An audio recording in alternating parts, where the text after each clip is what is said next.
Bona nit, com estan? Siguin benvinguts un diumenge més a aquest temps de conversa, a aquest temps de xerrada, avui per parlar-los de fotografia, de fotoperiodisme, millor dit, no? Que és un gènere dintre de la fotografia.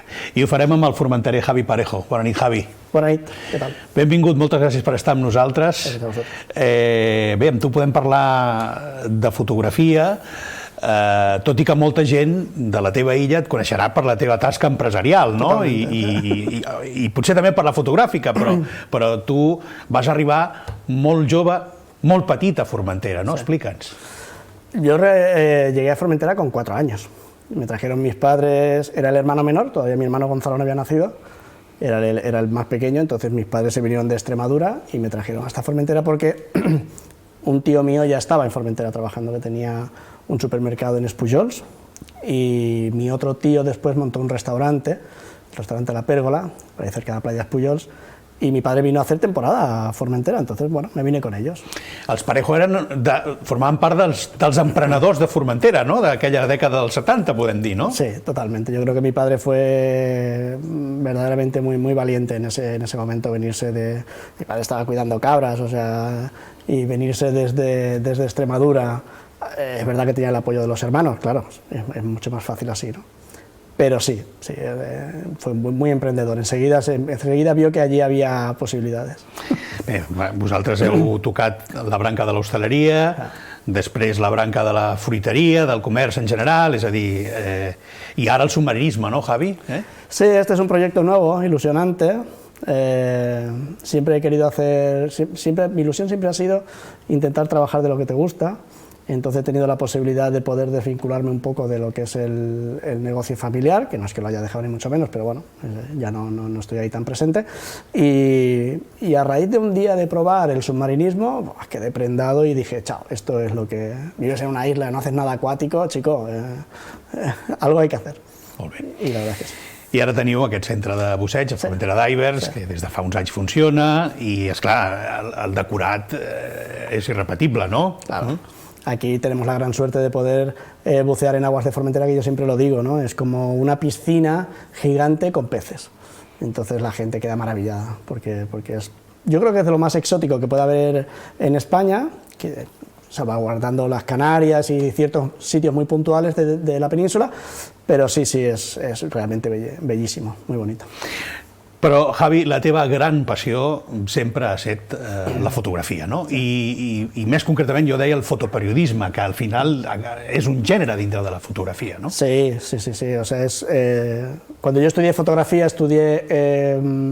fotografía general durante unos años. Aprendías a fabricarte la cámara, estamos todo hablando de fotografía analógica, ¿eh? Entonces desde fabricarte la cámara, revelar en color, revelar en blanco y negro. Y luego me especialicé 2 años en fotoperiodismo, fotografía documental. Y ahí fue cuando ya empecé a ver que esa era la parte en la que yo más cómodo y más a gusto me sentía, así, muy gratificante y muy bueno. Al final de lo que se trata es de contar historias y esa parte me encantaba. Me encanta. Ara parlarem de l'etapa del fotoperiodisme, però tu també flirteges un poc amb l'arquitectura, amb la moda, ¿no? Explica'ns un poc. Bueno, fue una cosa muy ocasional, porque yo trabajé para un gran fotógrafo que está en Barcelona, que es Jordi Sarrà, fue un mentor mío. Tuve la gran suerte de poder ver un poco cómo se trabajaba en un plano profesional de verdad, ¿no? O sea, estábamos haciendo fotografías para Vogue, para Nuevo Estilo, para El País. Entonces, para grandes artistas de Barcelona en su momento, para Tapies habían hecho algo, y entonces la verdad es que a mí aquello me cautivó mucho, pero nunca pensé en que sería mi campo de trabajo, ¿no? Nunca lo vi como dije, esto hay que saber mucho, ¿no? Y esto hay que dominar mucho, esta técnica con cámaras de placas, con medios formatos y tal, que al final es fotografía, ¿vale? Pero no tiene el dinamismo. El hecho de tener que trabajar en un estudio no me llama la atención tanto como colgarte la cámara y salir a la calle a ver què passa. I amb aquesta obsessió teva d'explicar històries, la teva primera gran història, podem dir, se'n va cap a Mèxic, no? Explica'ns un poc, perquè esculls un escenari complicat, ¿no? Sí, fue justo en el alzamiento zapatista del EZ Island en México. que estaba, a todo el mundo le sonará el nombre del subcomandante Marcos, que era el que estaba al frente, digamos, de esta organización, y yo llegué allí en el año 93-94, y bueno, no era una guerra con frente, como puedan ser ahora las guerras que desgraciadamente estamos viendo en la tele todos los días, sino era más bien una guerra de guerrillas y una guerra muy psicológica, ¿no? de presionar mucho a los indígenas, de estar muy encima de ellos. Y la verdad es que para mí fue toda una experiencia y toda una aventura como primer destino. Yo me fui de freelance, me acordaré como, parece que lo estoy viendo ahora mismo, a mi madre llorando en el puerto, despidiéndose de mí y tal, porque no sabía si iba a volver o qué iba a hacer. Y fue una gran aventura, claro, una gran aventura. Yo tenía 24 años, entonces para mí fue todo un reto elegir México, principalmente en un principio por el idioma, porque necesitaba un sitio más fácil para empezar a adaptarme, y a raíz de ahí luego ya estuve 2 años. Estuve 2 años, luego estuve viajando por Guatemala también, estuve haciendo algunos trabajos, vas conociendo gente, bueno, es un mundo que te va llevando una cosa, te va llevando a la otra, ¿no?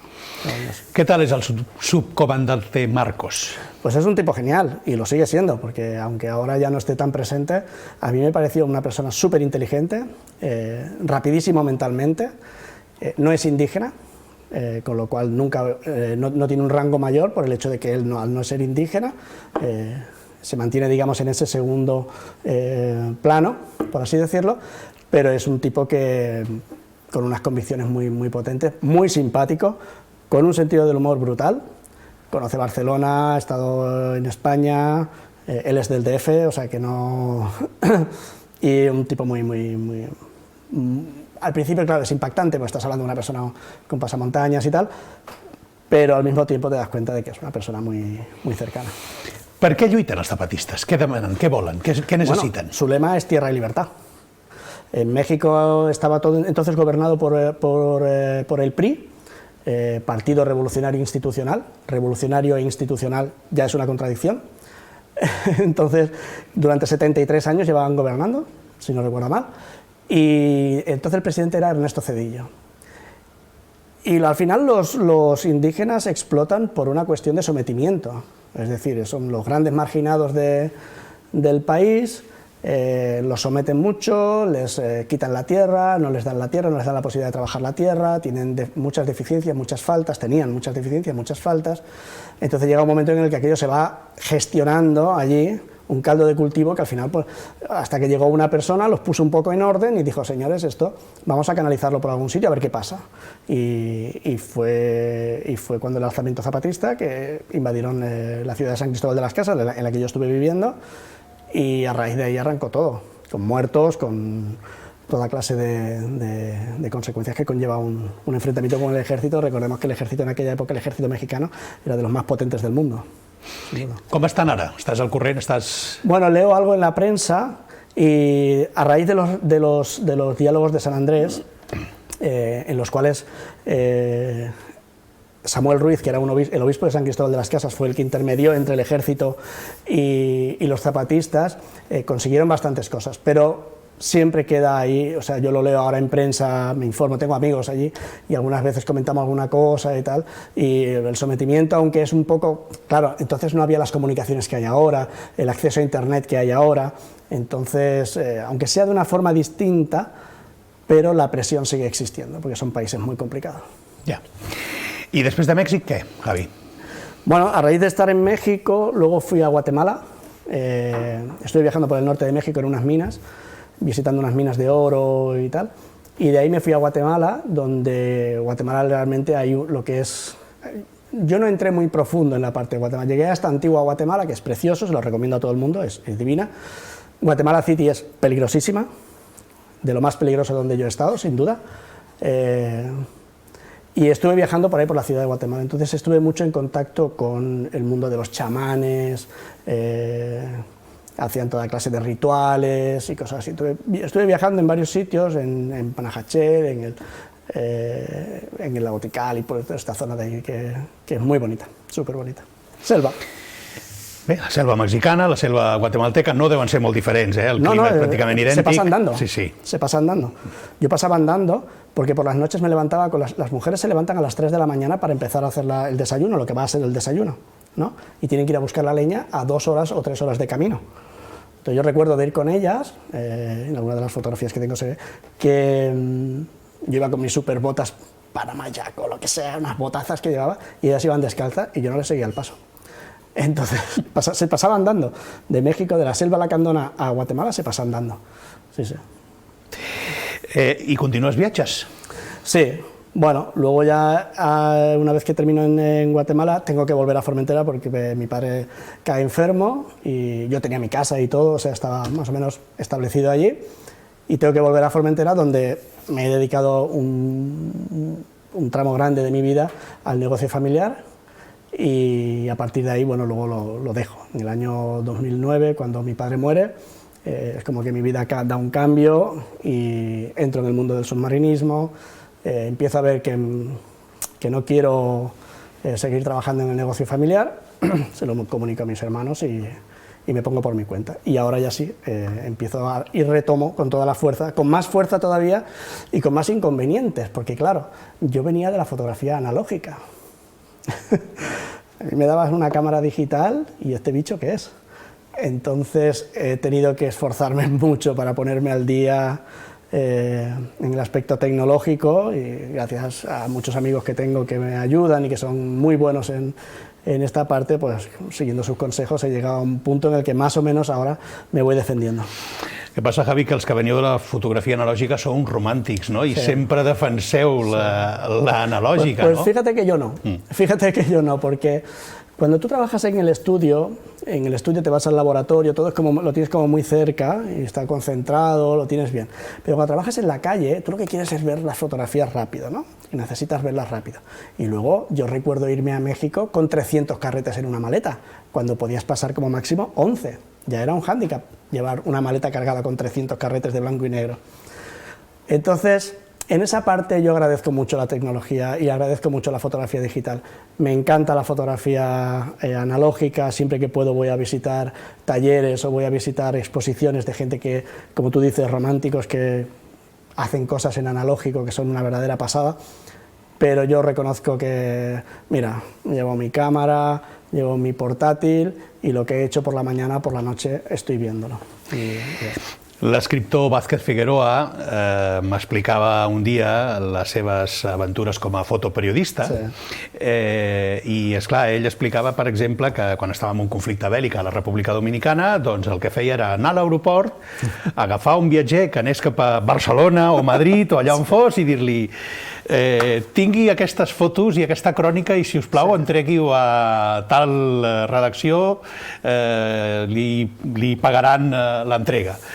I clar, Vázquez Figueroa deia, jo ho entregava, si arribava o no arribava, això ja... I quan arribava, no? És clar, el món de la tecnologia ens ha canviat la vida, sobretot en aquest sentit de lo que estem parlant, no? Pràcticament, o sigui, tu fa 2 anys te'n vas anar a la frontera de Romania amb Ucraïna i les fotos les podíem veure de manera immediata, no? Jo recordo... Què recordes tu d'aquell inici del conflicte bèl·lic d'Ucraïna? El recuerdo que yo tengo es que primero nos estaban contando una historia que desde cuando vives en Formentera, ¿vale? Que yo siempre se lo digo a la gente, estamos rodeados de agua, ¿vale? Entonces es difícil imaginarse un conflicto a 3 horas de vuelo, ¿no? Un conflicto de este nivel, a 3 horas de vuelo. Entonces dice, yo tengo que verlo esto. O sea, no es que no me crea lo que me están contando, simplemente es que prefiero tener información de primera mano.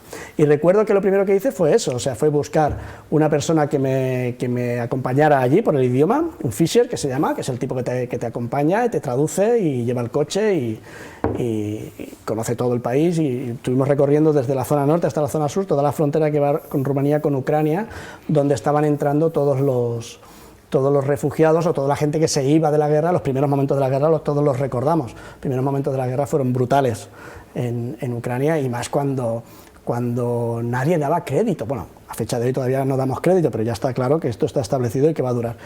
Pero en aquel momento no puede ser. Yo recuerdo salir del vuelo de Barcelona y llegar a Rumanía, y a Lachi creo que se llama, y en 3 horas estaba allí.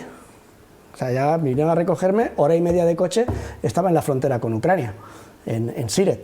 Entonces, fue como muy impactante, muy impactante, muy impactante. Yo no lo había vivido así nunca, como mucha masa de gente moviéndose hacia un sitio despavoridos, o sea, con niños sobre todo, o sea, increíble.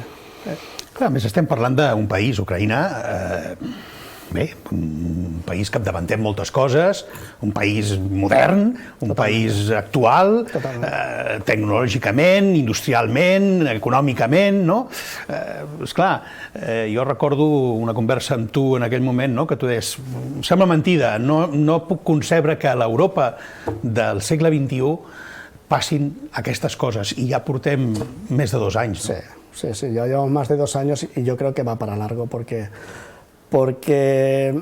no se le ve un final ni una voluntad de diálogo, por mucho que nos estén diciendo, bueno, se van intentando mediar para tal. Encima ahora con la guerra en Israel, es como en Gaza, es como que la guerra de Ucrania es como que ahora se aparta porque tenemos una nueva... Pero esto es más a nivel informativo y periodístico, ¿vale? O sea, la guerra sigue, en realidad, igual que sigue en otros muchos sitios, igual que sigue en Siria, igual que sigue en otros muchos sitios, y aunque no queramos mirar para ese sitio, ¿no?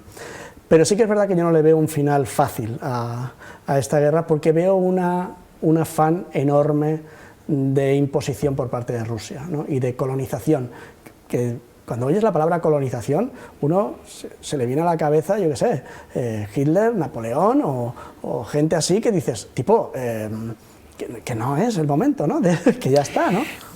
Però Putin, es parla molt de Putin com d'un personatge mediocre, com d'algú que, en fi, no té unes especials habilitats mentals, no?, o d'intel·ligència, però en canvi sorprèn tantíssims anys de poder i aquestes, si em permets l'expressió, anades d'olla, perquè l'Ucraïna és, sí, té que veure amb Napoleón i aquests personatges que tu has mencionat, ¿no? O sea, yo creo que este tipo tiene un afán de conquista enorme, porque está claro que por dinero no lo va a hacer, por poder tiene todo el poder del mundo, pero sí él como que tiene que demostrar que él puede, que él está ahí, que no se va a dejar doblegar. De hecho, por muchas sanciones y por muchas que eso, no sé, no le han temblado las piernas en ningún momento, al revés, ¿no? Recordamos el atentado que hubo en un teatro, entraron los terroristas, bueno, pues mató a los terroristas y a los rehenes, chao, se acabó el problema del atentado, ¿no? Una persona así que puede esperar cualquier cosa. Què deien els ucraïnesos? Què deien els refugiats? Bueno, es que el sentimiento que había allí es igual que el sentimiento que hay ahora. Me gustaría mucho saber, de hecho es una cosa que me gustaría hacer, me gustaría mucho saber qué ha sido de esta gente que yo estuve con ellos allí, ¿no?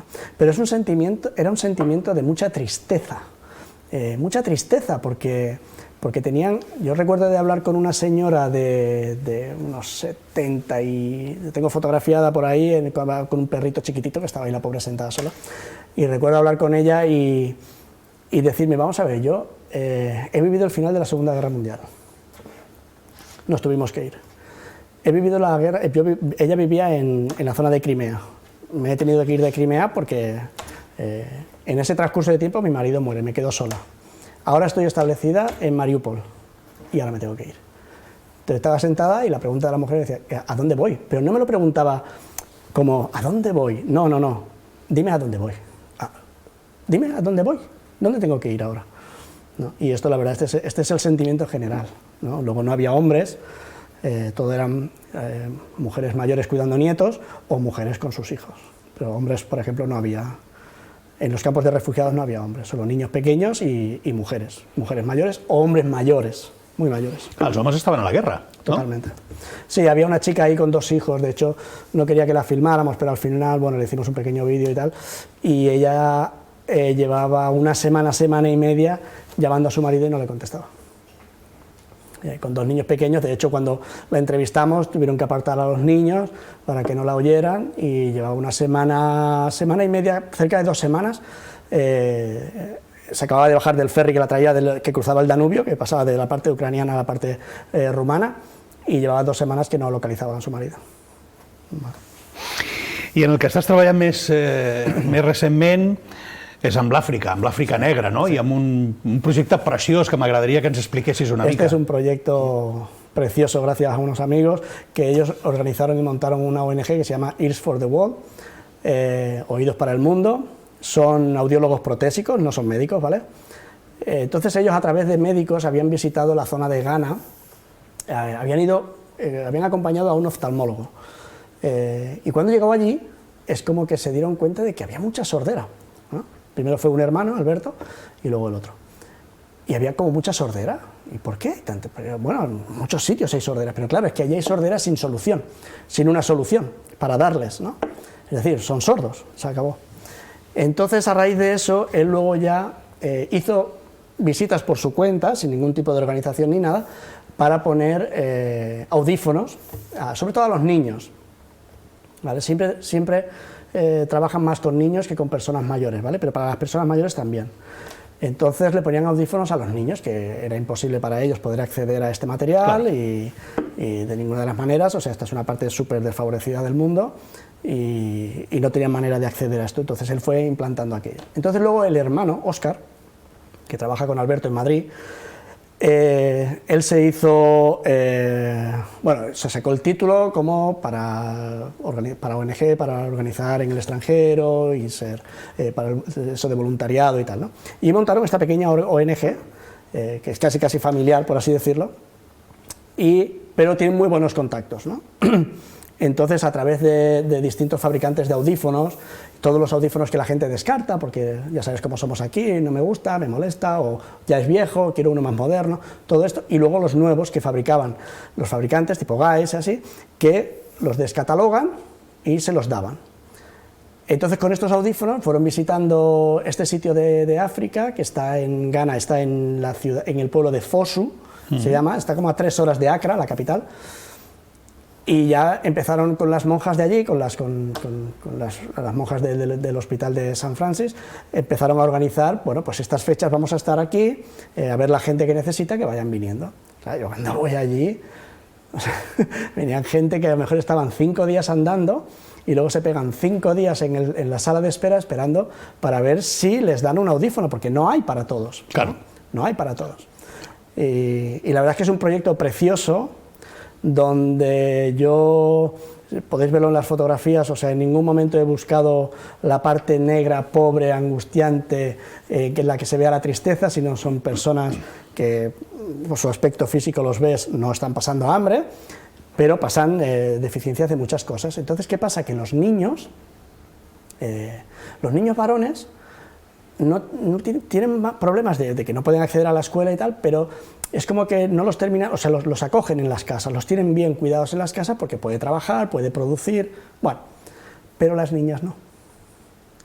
Las niñas no pueden acceder a la escuela, no oyen nada, no van a casarse nunca, nadie las va a querer, ¿vale?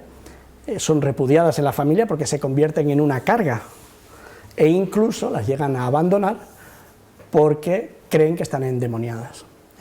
No sé si lo has oído nunca, pero en los pueblos antiguamente al ciego se le ayuda y el sordo es como el tonto del pueblo, ¿no? Es como que se le margina bastante. Y claro, emiten sonidos, no saben hablar, y es un proyecto precioso. I com els hi canvia la vida quan bueno, de cop i volta descobreixen el so? Te puedo contar una anécdota brutal. Aparte de que, bueno, los niños, por ejemplo, ¿no? Cuando oyen la primera vez la voz de su madre, como que se asustan primero, les molesta el audífono, pero luego enseguida lo aceptan, ¿no? Y oyen a su madre o a su hermano, a quien las acompañe en ese momento. Y ese momento, esa es la fotografía que yo estaba buscando, ¿vale? Que estoy buscando, porque por mucho que haya hecho fotos donde se vea, yo creo que todavía se puede mejorar y que se puede encontrar ese punto mejor. Luego hay casos verdaderamente impactantes. Recuerdo el último caso que hicieron, era un señor que llevaba 5 días esperando allí, sin dormir prácticamente, en una silla, y él no hablaba y no oía nada. Entonces nos comunicábamos por escrito, tengo el papel lo tengo en casa enmarcado porque es muy bonito además. Entonces nos comunicábamos por escrito, ¿no? En inglés, porque escribe muy bien inglés, oye, ¿cómo te llamas? ¿De dónde vienes? ¿En qué trabajas? Te vamos a hacer la audiometría, levanta una mano cuando oigas sonido por un lado o por el otro, y tal. Entonces, fue una gran satisfacción cuando en un principio pensábamos que no iba a oír nada, ¿no? Y levantó una mano, ¿no? Levanta la mano, el tipo sonríe, Y claro, todos estábamos muy contentos, ¿no? Todos, súper contentos. Y ella empieza a hablar con él más. Entonces me dice, mi mujer también es sorda y mi hija también es sorda. Vaya panorama en su casa. Claro. De hecho, este año, cuando vayamos, la idea es de que a ver si pueden venir para ayudar a la mujer y a la hija. Y me acuerdo solamente de una cosa que le dije y le pregunté, digo, bueno, ¿estás contento? Y me hacía este gesto, ¿no? Me hacía así. Me hacía este gesto de aquí y, claro, no sabíamos, digo, pero este tipo es heavy metal o qué, o sea, no sabíamos qué era. Y entonces él me lo escribió luego, dice, esto en el lenguaje de los signos es I love you, os quiero.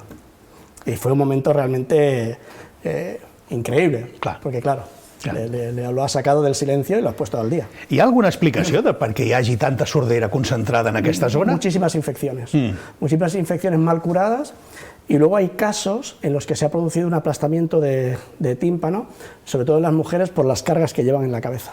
Llevan barreños con un montón de ropa, agua, cosas en la cabeza, y hay algunos casos en los que les provoca un pequeño aplastamiento. Y allí decían ellos que podía haber algunos casos de que esto evidentemente no les va a beneficiar, pero sobre todo por infecciones. De hecho, muchos llegan y no se les puede hacer nada porque traen una infección de caballo. Y luego hay otros, como hay una niña preciosa, se llama Acusia, Acosia, que vino con la madre, una niñita diminuta, chiquitita, no oía nada. Y nunca va a oír, tiene los oídos muertos. Pero, por ejemplo, con un implante coclear se podría solucionar su problema. Pero claro, un implante coclear ya estamos hablando de una intervención, estamos hablando de que necesita médicos y que hay un coste brutal. O sea, lo que aquí hacen a los niños la Seguridad Social, allí es inviable, no lo pueden hacer. ¿Cuántos son a la ONG? Pues son la familia de ellos, que son 6 o 7, y a mí me incorporaron el año pasado, pero es como a mí me adoptaron directamente, ¿no? Me adoptaron porque yo al final terminé casi ayudándolos a enseñarles a cambiar pilas de los audífonos, a enseñarles a limpiar, bueno, les estuve echando una mano allí porque es que realmente pusieron 54 audífonos valorados cada uno en 1.500 euros, o sea, poca broma. Es una ONG muy modesta, pero sí que es verdad que tiene un respaldo por parte tanto de la organización, de las monjas del hospital, como de los fabricantes de los audífonos muy importante. Pero el resto de los gastos va a costa de cada uno. I el govern, el país, com ho rep? Perquè hem de dir que els governs africans no sempre reben bé l'ajuda exterior, ¿no? Antes de ayer, nos dieron los visados para entrar en Ghana y lo ponen muy difícil. La gran suerte que tenemos es que Óscar tiene una paciencia infinita, él va a la embajada, lo hace con mucho tiempo, con mucha paciencia, y nada que ver cuando tratas, digamos, con la parte institucional, a cuando ya entras en el país y tratas con la gente con las que nosotros estamos allí, que son adorables por completo, adorables. Con una voluntad y unas ganas de recibir ayuda brutal. Brutal, muy bonito. És increïble això dels estats africans, no? De molts estats africans, no? Que gairebé menyspreen l'ajuda exterior, no? O com a mínim la que no controlen ells directament, com és el cas del que tu expliques, no? La cuestión es que, por ejemplo, en Ghana es uno de los países africanos más desarrollados que hay. Tiene mucha minería, tiene muchísimo petróleo, mucha industria. La ciudad de Accra, cuando sales del aeropuerto, hay unos edificios, Marriott, tal, o sea, hay unos hotelazos enormes. Y luego, en el momento que sales a los suburbios de fuera, ya estás. O sea, no te tienes que desplazar 1000 kilómetros para ver eso, no. O sea, en el momento que sales de la ciudad, tú ya estás en la parte pobre, digamos, ¿no? del África. Entonces sí que es verdad que yo creo que ellos tienen muchas reticencias con la gente que viene de fuera, en el sentido de que a lo mejor se sienten explotados en algunas cosas, y luego, por otra parte, no olvidemos que son países fáciles de corromper hasta cierto punto, porque les están ofreciendo cosas a cambio de que les dejen explotar su tierra. Yo te pongo un ejemplo, hay minas donde se está explotando la mina, una mina de oro, y para tener contento al pueblo dejan que los chicos hagan un agujero paralelo a la mina y bajen, con una cuerdecita, bajen ahí a sacar oro también, con la condición de que el oro que sacan se lo tienen que dar al de la otra mina, al de la mina, digamos, oficial, ¿no? O sea que es un sitio muy, muy especial. Estàs preparant un llibre sobre tot això, sí. no? Sí, sí, haremos un libro y de cara al año que viene y una exposición primero en Formentera y luego ya veremos a ver si nos dejan sacarla en algún sitio más. Porque es una historia bonita, o sea, es una historia muy bonita donde está muy cerrado el tema, está muy bien ubicado, el sitio es realmente un encanto y me gustaría mucho que se pudiera difundir al máximo nivel que se pueda. Entonces la idea es hacer un libro de fotografías donde se expliquen con pie de foto en cada caso y un poco lo que és la intenció de la ONG. Clar. Hem parlat, Javi, d'Àfrica, Centroamèrica, Ucraïna, hem parlat de l'estranger. No ens queda molt temps, però recordo un treball teu fotografiant Formentera, fotografiant la pandèmia, ¿no? Explica'ns un poc, perquè... Porque no me gusta estar en casa. Era una excusa. Tenía que buscar una excusa como fuese para salir a la calle. No, yo pienso que Formentera es un sitio donde, tú lo sabes bien, sales a la calle y vas todo el rato por la calle. Hola, ¿qué tal? Hola, ¿qué tal? ¿Cómo va? Entonces, encerrarnos, ¿no? O sea, encerrarnos, estamos en una isla. O sea, encerrarnos era como una cosa como muy... A mí me sobrecogía mucho aquello, ¿no? Entonces pensé, digo, bueno, esto nunca más se va a volver a repetir y por fortuna, y lo afirmo, de que no se va a volver a repetir, espero. Y necesitaba documentarlo, porque aparte luego lo hablé con el Consell Insular y esto ha quedado en la base de imágenes del Consell Insular, se lo pasé a ellos todo y se hizo la exposición y se lo dejé todo a ellos porque creo que a lo largo de la historia pueden ser unas imágenes que nos pueden traer, no un bonito recuerdo, pero sí un recuerdo de un caso muy particular que esperemos que no se vuelva a repetir. Y la gente encantada en Formentera de colaborar conmigo, tanto la Guardia Civil como los municipales, como los médicos, todo muy col·laboradors. Clar, és que ho has dit tu, la pandèmia no es va viure igual a Formentera, ni a Eivissa, que a Madrid, que a Mèxic. És a dir, clar, les circumstàncies eren totalment diferents, tot i que, evidentment, el confinament era el confinament i... Sí, o sea, yo creo que el confinamiento fue igual para todos, pero no es lo mismo un confinamiento en Formentera que un confinamiento... me lo invento ahora, ¿vale? En Alcorcón, en un apartamento en Alcorcón, o en Madrid o en Barcelona, ¿no? Entonces yo siempre, por ejemplo, en el centro de buceo, ese mismo año nos dejaron trabajar como un mes y medio así de verano y se lo decía a los chicos que estábamos ahí, cuidado con las conversaciones que tenemos en cuanto a la pandemia, ¿vale? No podemos estar diciendo, no, porque nosotros aquí... No, o sea, tú tienes tus circunstancias y ellos tienen las suyas, pero no te olvides de que hay gente que viene de estar con 3 niños en un apartamento que lleva meses. ¿Vale? Entonces, cuidado con esto, ¿no? Sí, clar. El confinamiento de Formentera no fue igual, però fue un confinamiento. Jo recordo, nosaltres vivim a la Mola, al camp, i evidentment gaudíem d'una llibertat, tot i estar confinats, evidentment, i respectar totes les normes, no? Però recordo converses amb familiars i amics peninsulars, tancats en un pis, com dius tu, que eren situacions realment desesperants, sobretot els que tenen fills petits, els que tenien... Eren situacions realment que jo crec que són molt difícils d'imaginar des de la nostra situació, ¿no? Es muy difícil es que ya no te lo llegas ni a creer, pero hombre, no puede ser... Sí, es que no tiene nada que ver. O sea, la gran suerte de vivir en Formentera y en el invierno, sobre todo, es el hecho de decir, bueno, es que tú sales... Pero no importa que estemos confinados, ahora mismo, bueno, ahora ya no porque ya empieza a haber más gente, pero en el invierno tú sales a Formentera con el coche y no te cruzas a nadie en la carretera a lo mejor, o sales a hacer footing o lo que sea y no te cruzas a nadie en la carretera, ¿no? Entonces, claro, es un caso muy especial. De ahí que, por ejemplo, fuésemos de los primeros sitios en los que nos liberaron. Claro, ¿cómo no te van a liberar si quieres? Para lo bueno y para lo malo. Claro, o sea, para lo bueno y para lo malo. ¿Cómo no te van a liberar? Te tendrán de dejar liberar. Javi Parejo, m'ha encantat gaudir de la teva companyia aquesta nit. Moltíssimes gràcies per tantes coses a explicar-nos i haurem de repetir perquè crec que han quedat moltes més encara, ¿no? Bueno, siempre hay alguna aventura nueva y siempre hay proyectos ahí en la cabeza. Gracias a vosotros. Molta sort en tots ells. Igualmente, muchas gracias. I a vostès els esperem aquí el pròxim dimecres, si volen, per parlar d'actualitat i de debat, o bé el pròxim diumenge per continuar conversant. Moltes gràcies i que tinguin molt bona nit i bona setmana.